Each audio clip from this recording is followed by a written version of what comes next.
सच्चिदानन्दरूपाय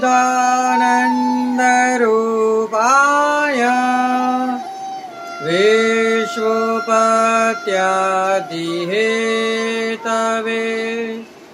तापत्रय विनाशाय श्रीकृष्णाय वयं नमः। जय श्री कृष्ण, राधे राधे, जय श्री वल्लभ प्रियजनों। दास का प्रणाम स्वीकार करें। दास उपस्थित है आज आपके सामने पुष्टि लहर यानी पुष्टि प्रश्नोत्तरी को लेकर। नित्य की तरह आज आप और हम पुष्टि मार्ग के कुछ तथ्यों को जानेंगे। अब कुछ ही तथ्य शेष रहे हैं और दास आपसे दो हाथ जोड़कर क्षमा याचना करना चाहेगा कि यदि हमने एक प्रश्न को दोबारा आपको बता दिया हो तो उसके लिए हमें क्षमा करिएगा। चलिए शुरू करते हैं आज की पुष्टि प्रश्नोत्तरी। शुरू करने से पहले दास आपसे नित्य की तरह निवेदन करना चाहेगा कि यदि आप हमारे चैनल पर नए हैं तो सर्वप्रथम हमारे चैनल को सब्सक्राइब कर लें, लाइक करें, कमेंट बॉक्स में जय श्री कृष्ण, राधे राधे, जय श्री वल्लभ लिखें और हो सके उतना इसे शेयर करें। चलिए शुरू करते हैं आज की पुष्टि प्रश्नोत्तरी का पहला प्रश्न। वियोग की अवस्था किसे कही गई है? तो कहते हैं भगवान जब बाहर से अंतर ध्यान होकर और भक्त के हृदय में जब पधारते हैं तब वियोग की स्थिति उत्पन्न होती है।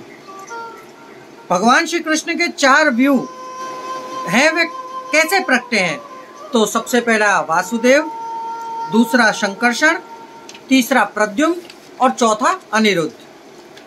अगला, भगवान के रस का अनुभव किस प्रकार होता है? तो भगवान साक्षात स्वरूप से जब विराजते हैं तब उनके रस का अनुभव होता है, तभी तो रस पिया जाता है। नेत्रों से आंखें सजल हो जाती है उनके दर्शन करते करते। अगला, भगवान जीव का साधन का त्याग किस प्रकार कराते हैं? तो भगवान जीव को अति कलेश का अनुभव कराते हैं या कभी कभी अति आनंद का अनुभव करा के साधन का त्याग करा देते हैं। अगला, भगवान श्री कृष्ण का रसात्मक स्वरूप कौन से हेतु से प्रकटा है? तो भगवदियों के संयोग और विप्रयोग के अनुभव करने के लिए प्रभु श्री कृष्ण रसात्मक स्वरूप में प्रकटे हैं। अगला, भगवान श्री कृष्ण वासुदेव व्यू से किस प्रकार का दान करते हैं और कौन सा? तो भगवान श्री कृष्ण वासुदेव व्यू से मुक्ति का दान करते हैं। अगला, भगवत भाव मतलब क्या? तो भगवान फल रूप भगवान श्री कृष्ण को पाने के साधन है, भगवदियों का एक खजाना है, वैष्णवों की सच्ची समृद्धि है, इसलिए भगवान श्री कृष्ण को पाने का साधन प्रेम है। प्रेमश्च परमार्थः ईश्वरः।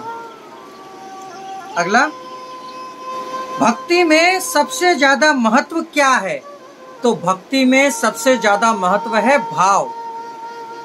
यदि आपके हृदय में प्रभु को पाने का भाव नहीं होगा तो आप भक्ति को प्राप्त नहीं कर पाएंगे। अगला, भक्ति वर्धनी ग्रंथ में श्री महाप्रभु जी ने कौन सी चर्चा करी है? तो भक्ति वर्धनी ग्रंथ में श्रीमद् वल्लभाचार्य जी ने बीज भाव और दृढ़ता उपाय की चर्चा करी है। भाव नाम का बीज आपके हृदय में अंकुरित करिए और दृढ़ता उस प्रकार का प्रभु के ऊपर विश्वास करिए कि मृत्यु की सेज पर भी आप लेटे हो तब भी आपका भाव दृढ़ है कि मुझे लेने के लिए प्रभु ही आएंगे। तो यकीन मानिए प्रियजनों, प्रभु ही आते हैं। अगला और अंतिम प्रश्न, भावना की वृद्धि अवस्था कौन सी है? तो प्रेम, आसक्ति और व्यसन, ये भावना की वृद्धि अवस्था है। तो प्रियजनों, ये है आज की पुष्टि प्रश्नोत्तरी। सुनकर यदि आपको आनंद की अनुभूति हुई हो तो इसे शेयर अवश्य करिएगा। अब दास को आज्ञा दीजिए, कल पुनः मुलाकात होगी नई प्रश्नोत्तरी के साथ। जय श्री कृष्ण, राधे राधे, जय श्री वल्लभ।